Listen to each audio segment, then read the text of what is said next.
Cape Flat Sand Fynbos, which we're surrounded by here, a little remnant patch of it, 10% of the vegetation type remains, but most of that is severely degraded, mostly by invasive alien trees from Australia.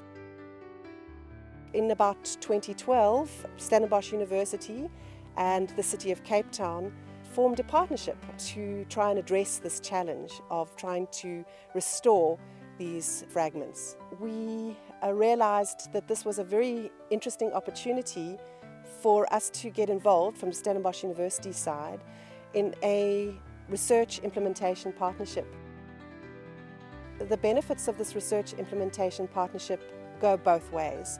We've had successive research grants from 5 different funders, and that has enabled us to have this long-term relationship with the city where we are training students, doing the research and feeding that information back into the implementation process. One of the biggest challenges associated with restoration in any particular environment is financial sustainability. It's very difficult to get long-term funding for this kind of work. But the partnership enabled us to leverage that funding. This is Cape Flat Sand Fynbos, which is highly threatened, critically endangered in fact. It was densely invaded by Acacia saligna, one of the Australian wattle species, which completely eliminated the understory in many parts. Behind me we had very dense wattle that we couldn't even see Table Mountain back then. Cape Flat Sand Fynbos is important because it is very species rich. It has well over 100 species of conservation concern confined to the vegetation type and 16 that are totally endemic. In 2012 we began to do baseline work for restoring the vegetation here, which is about 400 hectares. We conducted surveys on foot, walking through transects, to record what fynbos was underneath. We found not very much, but there were some areas with medium restoration potential, and that combined with aerial imagery and looking at historic photographs gave us a baseline map of where the restoration potential lay. So we focused for the research on the highly degraded sites in the reserve. Once we had the baseline map, we then planned research around key processes in ecological restoration. We thought at that stage that fire would be important because all our fynbos seeds need either smoke or heat pulse to germinate, the majority anyway. And we tried this on a scale of 64 hectares. We looked at fell and burn, which was burning the biomass in situ, versus the typical method of fell and stack and just leaving the stacks to decompose or else to burn them during winter. Unfortunately, we found that fire in the highly degraded areas just stimulated mass germination of the alien acacias. We decided that wasn't an appropriate method for the highly degraded areas. It worked very well, however, for the medium restoration potential areas, because then the fynbos recovered quite well. We just had to be diligent about following up with the alien recruitment. Further phases of research looked at other questions about how to actively restore, because we realized the seed banks were depleted of fynbos, so we had to then look at how to introduce seeds and in what seed mixes, and that we did without fire, so we had to pre-treat the seed in order for it to germinate. The researchers found that sowing seed was great at recovering some of the obligate reseeding species, but we found there was underrepresentation of our resprouters, which are a very important part of the fynbos. So we realized for phase 3 research that we needed to look at reintroducing species by rootstock because the resprouters did not come up well from seed. So that part is still ongoing. The other aspect of active restoration was to look at seed technologies. We suspected that rodents were eating a lot of the seed we threw down, and this was expensive considering how scarce the seed is for collecting.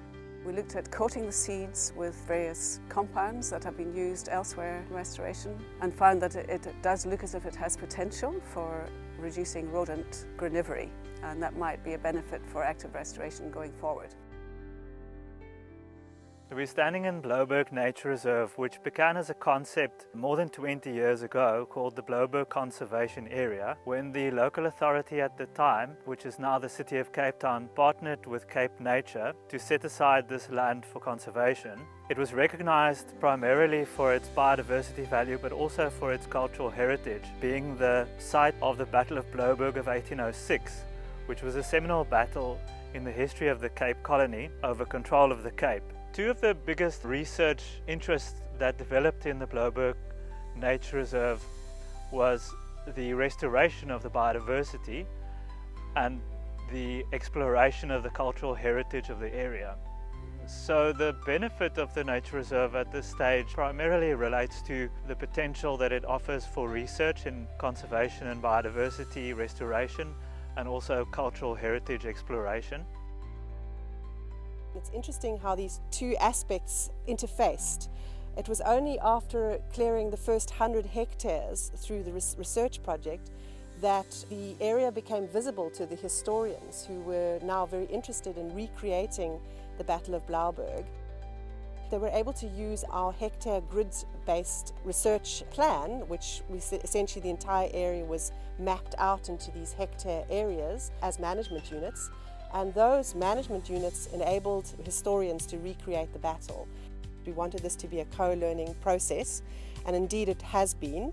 The benefit to the reserve has been to feed back this knowledge, which is then implemented, and that's a benefit to us as researchers because we get to see that work being implemented at scale. And so this slow co-learning process was a very big positive outcome of this project, one that will probably ultimately lead to a much more sustainable management of the reserve, where we are keeping the alien species under control and encouraging the incredible diversity of this beautiful reserve for future generations to enjoy.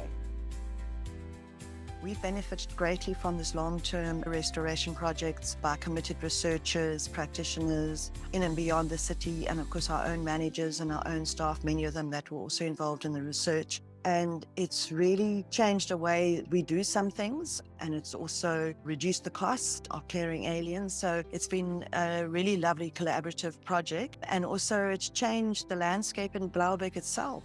There's many hectares in Blaauwberg which are well on their way to being restored. We hope in future also to look at some of the lessons and amazing practical suggestions that are coming out of the project to further change a lot of the work and how we clear, how we reduce the costs, that we can better enhance our restoration aspects.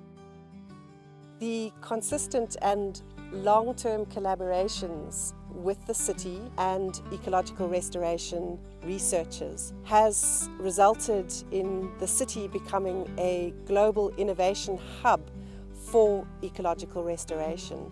So this is an incredibly important status, and the city is now in a process of imparting its knowledge to other cities around the world who are facing similar kinds of challenges, where biodiversity is very much part of the city. The cities are now becoming part of a solution.